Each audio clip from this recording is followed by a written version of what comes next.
Praise God. Alam niyo po, mga kapatid, ang meaning natin ngayon sa ating kapanahunan, hindi problema ang Biblia.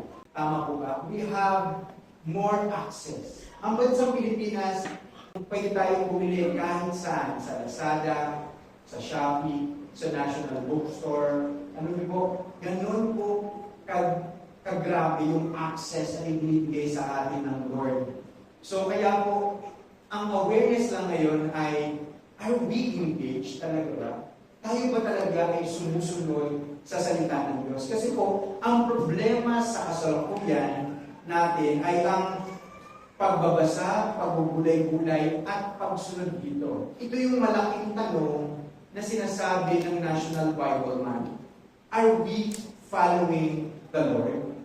Alam niyo po, sa bansang Saudi Arabia, bigyan ko lang kayo ng kaunti. Alam ko si Kuya Raul ay familiar dyan at sa mga nag-Saudi. Ang Bible ay limited access.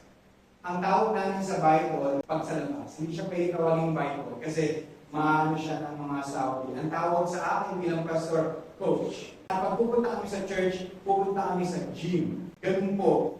Ako kami, at pag kukuha po ako ng Bible, pupunta po ako sa airport at itatago po namin yung mga Bible sa iba't ibang panig ng kotse para hindi po siya mahalata at hindi po siya pwedeng bitbitin dito ng isang ano lang po. So ganoon po agrabe, pero masighi ang mga Kristiyano doon na makakuha ng kanilang sariling Biblia.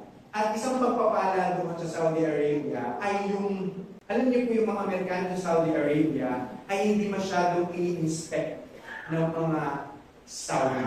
Kaya po sila po'y nakakapagdala po ng Biblia ng marami. At doon po, nag-bless po kami ng Bible through the Americans. Pero yung mga Amerikano na mga hindi born again, minsan ang dinadala nila ay itlog ng manok na panahon. Siya, wala na kakapag-inspect. So, ganun din po. Meron mga Diyos na na-access sila doon at sila po nakakapagdala din ng baboy. Sa Saudi Arabia, wala pong baboy.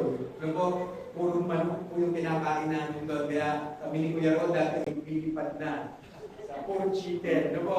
So, gusto ko pong dalhin po sa inyo, ano ba muna ang meaning ng engagement? Ano po? Sabi po dito, ang engagement ay aktibong pakikilahok at pagsunod sa salita ng Diyos. So ano po bang palinawin po natin dito? Ibig sabihin, hindi lang nakikinig, kundi kumikilos at isinapamumuhay ang salita ng Diyos. Kasi I believe kung bakit ganun ang pagkakasunod-sunod ng life, no po? Love, integrity, faith, at engagement or pagsunod, dahil ito ay crescendo, pagtaas po. Ibig sabihin, ang pinaka-ultimate goal, kaya merong utos ang Diyos ay upang sundin. Hindi lang may Biblia, kundi ginagabayan ng Biblia.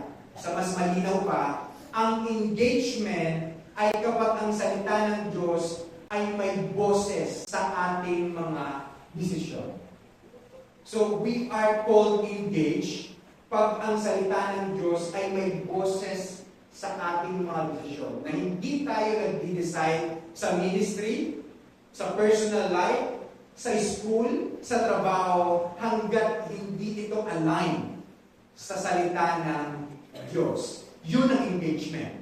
At may control sa ating mga kilos at pananalita. Ibig sabihin, buhay ang salita ng Diyos sa ating mga kilos at sa ating mga pananalita. Narinig niyo na po ba na the Christian are living epistles? Narinig niyo na po ba yun? Na ang Christian ay living letters? Sa labas ng iglesyang ito, hindi nakakabasa ng Bible. But through the born-again Christian, they can read the Bible. Through you. Nakikita nila kung ano ba yung tamang kilos, tamang pananalita ng ginagabayan ng salita ng Diyos. At pangatlo po, totoong may bunga sa ating buhay. May bunga, may fruit. Dahil, naalala ko sabi ni Pastor Stephen, tinignan ko yun sa aking notes, yung salita ng Diyos, minsan hindi mo alam yung epekto. Kasi nga po, when you read and you listen the Word of God, ang Diyos yung nagpapatupo. Sino po dito yung nakakain ng mansanas, nakita niya yung nutrients, vitamins? Kita niyo po ba? Ng eyes niyo? Ang mga gulay, kita niyo ba ang kanilang mga nutrients? Pero when it digests, ano nangyayari? Lumalakas tayo. The same with the Word of God. Kaya po, meron po kami nilagay dito na sabi ng National Bible Month, kapag sinunod nyo ito, tatagal ang inyong buhay sa lupang ibinigay sa inyo ng Diyos. Kaya po mga kapatid, ang Bible ay hindi lang pang-display. Amen? Ang Bible ay, minsan ang nakakalungkot sa mga born again, lucky charm. No? Pag may pampaswerte. Hindi natin tingin lucky charm yung presence ni Nanay Ellie. Nay, hello? Salamat mo na ng Panginoon. Salamat sa Lord dahil kahit legacy na iniwan ang kanyang ina nakasama natin sa pagsamba. Alam mo yan? At hindi ko pwedeng hindi ma-acknowledge yung ganun ng Panginoon. Ano po? So, at yun po. Gusto ko po rin na yung Santiago chapter 1:22 to 25 ay sinulat ni Apostol Santiago. At si Apostol Santiago, si James, ay brother ni Jesus Christ, ng ating Panginoon sa Kristo. Ang mga Kristyanong Hudyo na sinulatan ni Apostol Santiago ay sanay makinig sa kasulatan, sanay lumalo sa pagtitipon, at pamilya sa kautusan. Kaya nga baka marami sa inyo dito, Pastor, yung Santiago 1:22 to 25, very familiar sa akin. Very good. Maganda yan. Pero ang hawak ngayon ng Bible, ng Diyos, ay katulad ng mga sinulatan ni Santiago. Familiar sila sa kautusan. No? Sanay sila sa pagdalo ng pagtitipon, walang absent, but ngunit kulang sa pagsasabuhay or engagement. At ito po yung ating pong tatalakayin ngayon. At para po mas maging malinaw, dadalhin ko po sa inyo ang Santiago 1:22 to 25. At ang unang puntos natin, 3 puntos lamang po ito. Ang engagement or yung pagsunod, pakikinabot, ay nagsisimula sa pakikinig ng salita ng Diyos. At I believe, lahat ng narito, kaya na andito, ay nakarinig ng salita ng Diyos. Comes from hearing the hearing word of God. Kaya nga, ang ating sana ngayon sa atin, bring a friend. Sino ba nakapagdala ng friend ngayon? Taas ng kamay. Bring a friend. Pero yung invitation na yun, hindi lang ngayong Sunday. It's an every week invitation na magdala po tayo ng kaibigan. Sabi po dito, ang engagement ay nagsisimula sa pakikinig sa salita ng Diyos. Sabi po ng verse, mamuhay kayo ayon sa salita ng Diyos. Kung ngunit hindi isinasagawa, dinadaya ninyo ang inyong sarili. Mabuting bagay, kaya hinighlight ko, pinakikinggan. Mabuting bagay, minsan ay nagbabasa ng Bible, nakikinig ng mga podcast, nakikinig ng mga audio Bible, at minsan nanonood ng ibang mga sermon. Sino po yung nanonood ng ibang mga sermon sa YouTube, Facebook, no? Yes, even kami po ay nanonood. No po, dahil mahalaga po iyon. So mahalaga po na pinakikinggan po natin. At ang the best way to hear the Word of God is to open your Bible every day. Kaya po, ang aking pong prinsipyo bilang isang lingkod ng Diyos, sabi ko po, no amount of fellowship nor ministry can replace your personal time with the Lord. Never. No one can replace. Sabi ko nga, let that personal time with the Lord be our biggest feeling. Walang makaka-replace. Kasi po, magsasalita po kami ng 30 minutes, magkakaroon ng discipleship 30 minutes, magkakaroon ng Bible study 30 minutes. Kulang na kulang po yun. Kaya dapat tayong lahat ay responsible na magbasa ng sarili nating Biblia. Kasi ang lakas ng church, sabi nila, ang lakas ng church ay nasa lakas ng leadership. Agree? Pero, alam niyo po ba, kung susuriin natin, ang lakas ng iglesia ay nasa healthy or kalusugan ng bawat miyembro nito. Our growth is our responsibility. Kaya dapat po tayo ay pinakikinggan natin ang salita ng Diyos. Ang problema kasi po sa verse na yan ay yung salita lamang. Kung pinakikinggan lamang natin ang salita, may problema na po tayo. Kung pinakikinggan lamang. Sabi po dito, magaling magsabi ng, magaling mag-share ng Bible verse. Pero ang tanong, paano ang ating pamumuhay? Akma ba sa verse na ating pong sineshare? Kaya ang sabi ni Pablo, ano po ang sabi ni Pablo tungkol sa mga pinakikinggan lamang ngunit hindi isinasagawa? Anong sabi ni Apostol Pablo? Not Pablo, I'm sorry po. Sabi ni Apostol Santiago, pinagdaya ninyo ang inyong sarili. Pag pinapainggan lang natin ngunit hindi isinasagawa ang salita ng Diyos, dinadaya natin ang ating sarili. Pwede po bang ilagay niyo yung kamay niyo sa inyong katabi? Ilagay po natin. Tapos, tapikin po natin ng konti. Wake up. Wake up. Gising. Gising. Gising. Kasi baka po, tulog na tayo. Hindi tulog sa pakikinig ng salita ng Diyos. Hindi tulog sa pagsunod. No po, baka po, hindi natin namamalayan, tayo ay laging active sa ministry. Kasi alam niyo po minsan, na itatago natin yung obedience activity. No. Minsan, itatago natin yung repentance attendance. No. At minsan, natatago natin yung transformation sa information. Kaya dapat, ang Bangkahan Christian Church ay laging gising. Kasi po, ang pinakamapanganib na panlilinlang ay hindi yung pagluloko sa iba. Ang pinakamapanganib na panlilinlang, mga kapatid, ay pag niloloko mo ang iyong sarili. Meron na narinig ka ba kayo? Dinukuta ko yung sarili ko kahapon. 20 pesos. Wala kang marinig kasi the version. Yun ang describe ng Bible. Pag pala tayo ay nakikinig lamang at hindi isinasagawa, pinadaya natin ang ating sarili. Yung akala mo okay ka, pero hindi pala. Yung akala mo nabubuhay ka sa katotohanan, no? So, paano po nangyayari yun? Mali natin at hindi. Kaya, pwede natin sabihin, Pastor Stephen, napakaganda ng iyong sermon, no?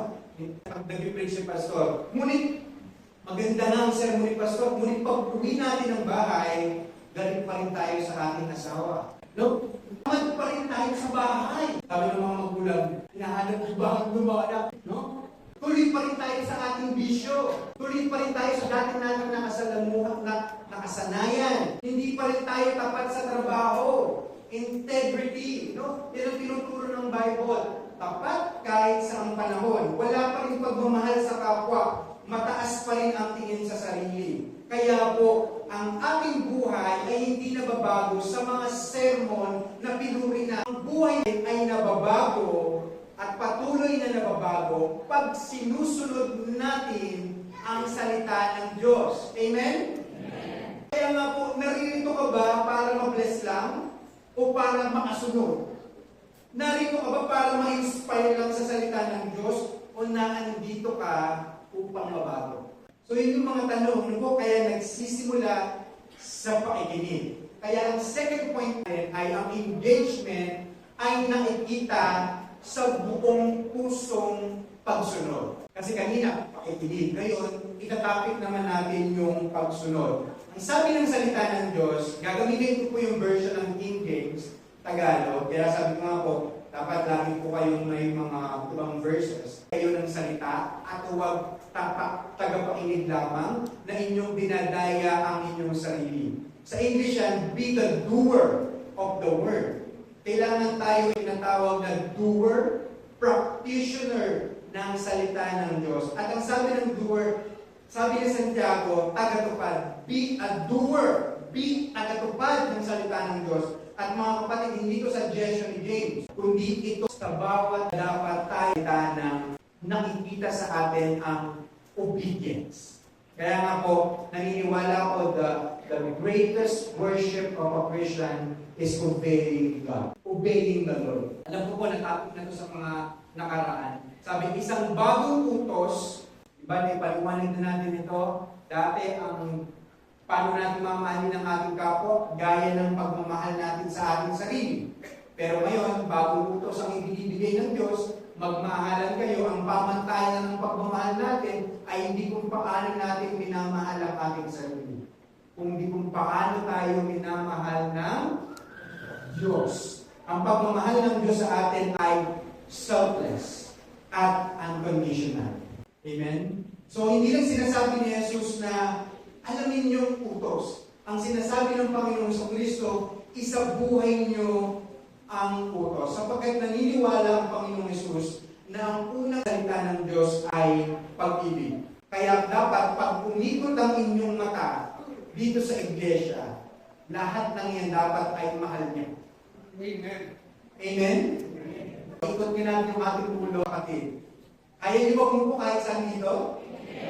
Amen. No? Kaya minsan, pag meron tayong kaaway, lumiliit yung mundo natin, hindi ako pwede doon. No? Minsan, pag nakasalubong, liko. No? Nandiyan na naman si ano. Lumiliko po tayo, lumiliit yung mundo natin. Pero kung susundin lang natin yung salita ng Diyos na pagpapatawad, gagaan ang ating buhay. Gagaan po. Kaya sabi sa John 14:15, kung kayo'y may pagmamahal sa isa't isa, makikilala ng lahat, 13:35 muna po pala. Kung kayo'y may pagmamahal sa isa't isa, makikilala ng lahat na kayo'y mga alagad ko. So ang sarap kong mabalitaan na yung Bangkahan Christian Church, nagmamahalan doon. Amen. No? Yung Bangkahan Christian Church, nagkakaisa doon. Yung Bangkahan Christian Church, sila yung nagsisiraan. Yung Bangkahan Christian Church, yung 5 elder doon ganit sa pastor. No? Ang sakit po. Kaya sabi ko nga sa inyo po, kasi po, si Pastor Martin, si Tatay Toreng, hindi kami ang Christianity. Si Jesus ang Christianity. Kaya po minsan, danger ng Christian, minimeasure niya ang kanyang holiness based sa katabi niya. Based sa ibang Kristiyano. Mas banal ako doon. No po, pero hindi po ganoon. Dapat minimeasure natin ang ating pagka-Christianity sa salita ng Panginoon. Kaya po sa John 14:15, kung iniibig niyo ako, tutuparin niyo ang aking mga utos. Sa mga walang memory verse, ang daling memorize niyo. John 14:15, kung iniibig niyo ako, tutuparin niyo ang aking mga utos.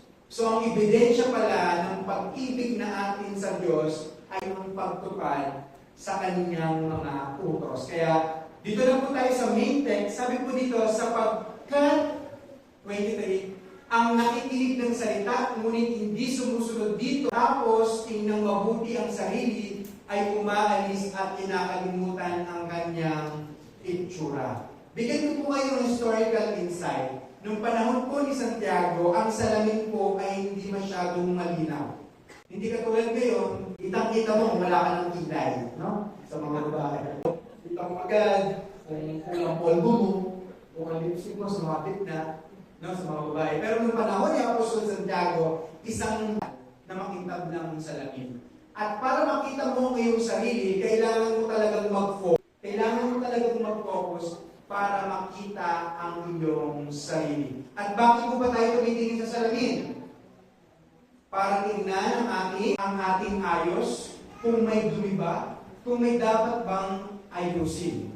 At kapag tayo po ay nakakita ng madumi sa ating mukha at umalis agad, at nang hindi natin inayos, kasalanan ba ng salamin? Sino may kasalanan? Yung nanalamin, no? Yung sarili niya. The same with the Word of God. Kapag tumitingin tayo sa salita ng Diyos, it's like a mirror. Ano po? Mirror. Nakikita natin kung ano po yung marumi po sa atin. Kaya po, ganun din ang Bible. Kung ipinapakita ng Biblia na meron pa tayong pride at wala tayong binago, kaya sa tulong ng Espiritu Santo na mabago po ang mga bagay na iyon. Kaya, ang tanong ko, may tao ba akong hindi kinakausap? Meron po ba kayong taong hindi kinakausap? Meron pa ba akong tampo na matagal ko nang iniingatan? May galing ba akong inaalagaan at pinapalaki sa aking puso? May relasyon ba akong dapat ayusin? At meron bang paglilingkod na doon ako tinatawag, ngunit hindi ko ginagawa? Ilan na ba ang tarsis ng buhay natin? Ang sabi ng Diyos, puntas sa Ninibe. Puntas sa Ninibe. Pero ilang beses na ba tayong patarsis ng patarsis? Ibig sabihin, we're always going opposite doon sa sinasabi ng Diyos. Kaya alam niyo po, ang mga kapatid, ang engagement ay nakikita sa buong pusong pagsunod sa Diyos. Ito po ang famous quotation pagkatapos ng second point. At pagkatapos makita ang sarili ay umaalis at pinakalimutan ang kanyang anyo. At ito nga po, bago po umalis si Sophie, bago mag-Sunday school, nasabi ko, may dadagdag pa ako doon ang magpapalaya sa inyo. Famous verse, the truth will set you free. Pag nalaman mo yung katotohanan, ako po na inyong pong associate pastor, marami po pinalaya ang Diyos sa akin nung nalaman ko po yung katotohanan. Ito po, dating sarado katolikong, dati sarado, sagrado, katoliko, na hindi daw pwedeng buksan, no, yung pagkakatoliko, pero binuksan ng Diyos. At ngayon po, by God's grace, ako po ay na-born again. Yes. Pero alam niyo po, sa inductive Bible study, kaya tinuturo natin, single verse is dangerous. Ang sarap basahin, ang katotohanan, ang magpapalaya sa inyo. Pero alam niyo ba kung paano sinabi yan sa aklat ng Juan, yung 31? Tingnan po natin yung 31.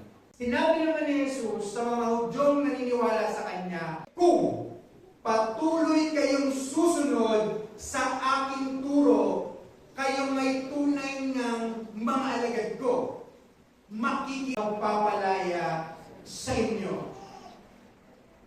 Amen? So anong susi ng pagpapalaya ng Diyos? Patuloy na pagsunod sa Kanyang mga at pagdalang pagsunod natin yung turo ng Lord, maikilala natin ito yung totoo. Ito yung integrity. Ito yung faith. Ito yung love. Ang katotohanan ang magpapalaya sa amin. Kaya kahit na ilang dalo mo ng Bible study, kahit ilang linggo-linggo ang dumadalo ng church service, kung hindi natin sinusunod ang salita ng Diyos, tayo magiging malaya. Kaya po, dapat pag tayo nagbabasa ng mga verses, tinitingnan natin yung mga sumusunod at yung mga sinusundan. Kung patuloy kayong sumusunod. So number 3 po, sa panghuli nating ang engagement ay nagbubunga ng pagpapala. Yung pagsunod po pala ay nagbubunga ng pagpapala ng blessings. Sino po ang gusto ng blessings dito? Amen. So, praise God. So, basahin po natin yung verse ng 25 para sa panghuling verse. At nagpapatuloy sa pagsunod sa kautosang ganap na nagdito yung tao sa pagsunod ang pagpapalain ng Diyos. So, ibig sabihin, sa pagsunod may pagpapala. Amen? Alam niyo po ang description ng Bible, pagpapalain ng Diyos sa lahat ng kanyang gagawin. Yan ang pangako ng Diyos, may pagpapala sa lahat ng kanyang gagawin. Lahat po ng ating gagawin, pagpapalain po ng Diyos. Sabi, siya yung taong gumagawa at hindi siya katulad ng nakikinig lamang at pagkatapos nakakalimot. Pagpapalain tayo sa lahat ng ating gagawin. Kaya minsan, hinapin namin doon sa San Juan, may pagsubok na naman ako sa buhay. May pagsusulit na naman ako sa Diyos. Pero napag-usapan namin na 90% ng aming problema ay disobedience sa Lord. Naunawaan po ba natin, minsan yung nangyayari sa ating buhay, akala natin, pagsusulit, pagsubok. Meron sa Bible talaga na pinahihintulot ng Diyos na subukin ang ating pananampalataya. Yes. Pero minsan ba na-realize ko sa inyong buhay, kaya nangyayari yan sa inyo dahil sa inyong maling desisyon. Dahil sa hindi nyo pagsunod sa salita ng Diyos. Amen po ba? Kaya pag tayo po ay sumusunod sa salita ng Diyos, tayo po ay pagpapalain sa lahat ng ating gagawin. Kaya maraming tao naliligaw, they chase blessing. Minsan sa pag-chase nila ng blessing, sa pagsisik nila ng blessing, ano nangyayari sa kanila? They become evil. They become wicked. Sumunod ka lamang sa salita ng Diyos. Kaya yung mga naghanap ng blessing, pag sabi ng umuwi yung asawa, may blessing ako. Oh, magkano? Di ba gano'n ang isip natin? Pero hindi pala yung blessing nga. Ang blessing ay napakarami sa Bible. Kapayapaan ay blessing. Yes. Ang kagalakan ay blessing. Ang kalusugan ay blessing. Ang buong pamilya ay blessing. Ang makapaglingkod sa Diyos ay blessing. Napakadaming blessing na kaya. Blessing ay pera. May topic na ulit. Wake up. Wake up. Gising, no? Hindi po ilang ang definition ng blessing. Kaya po, sa panghuli po, sabi ng mensahe ng Diyos, ang engagement ay nagsisimula sa pakikinig. It's time na po na tayo po'y makinig sa salita ng Diyos. Open your Bible every day. Kaya alam niyo po, magiging witness ang lahat ng mga tinuturuan ko na pag ako po'y nagtuturo, hindi ko ginagamit ang aking cellphone para sa Word of God. Lagi physical Bible. Amen? Alam niyo po, itong Bible na ito ay nung ako po ay nabautismohan doon sa dagat ng Saudi Arabia. Ganito po katagal. Matandang-matanda na po ito. At po, pag hindi ko ito nakikita, nung naiwan nga po yung isang page na ito, binalikan ko po dito, pinanap ko kung nasaan ang buhay natin, kundi nasa pagsunod ang salita ng Diyos. At hindi po ng self. Kung may magre-regalo ng iPad, no? Amen. Yes, po. At number 2, ang tunay na engage ay nakikita sa pagsunod natin sa kanyang mga salita. Ang sarap po na sumunod sa salita ng Diyos. Alam niyo po, pag may nakikita akong taong masunurin sa salita ng Diyos, wow, ang aliwalas ng mukha. Yun yung taong mahal talaga si Jesus. No? Kahit saan pumunta, sinusunod ang salita ng Panginoon. At pangatlo, ang engagement ay patuloy na pagsunod na nagbibigay ng pagpapala. Kaya may tatlong tanong tayo bago ako manalangin. Sabi po dito, ang tanong ngayon, mga kapatid, listener lang ba ako or doer? Ako lang ba ay nakikinig o ako ay nagsasagawa ng salita ng Diyos? Pangalawa, fan lang ba ako ni Jesus or follower? O talagang ako ay kanyang tagasunod? At pangatlo, nabubuhay ba ako sa katotohanan? O dinadaya ko lang ang aking sarili? Mga kapatid, ito yung mga tanong na mahalaga nating sagutin. Sapagkat napakahalaga po nito para sa Panginoon. Kaya po, sa panghuli, pakinggan muli natin ang mga utos. Santiago 1:22, basahin po natin ang sabay-sabay. Mamuhay ayon sa salita ng Diyos. Deuteronomy 32:47a, gawing buhay ang salita ng Diyos. At sa huli, John 13:34, mag-ibigan kayo. Kaya po, Happy National Bible Month. And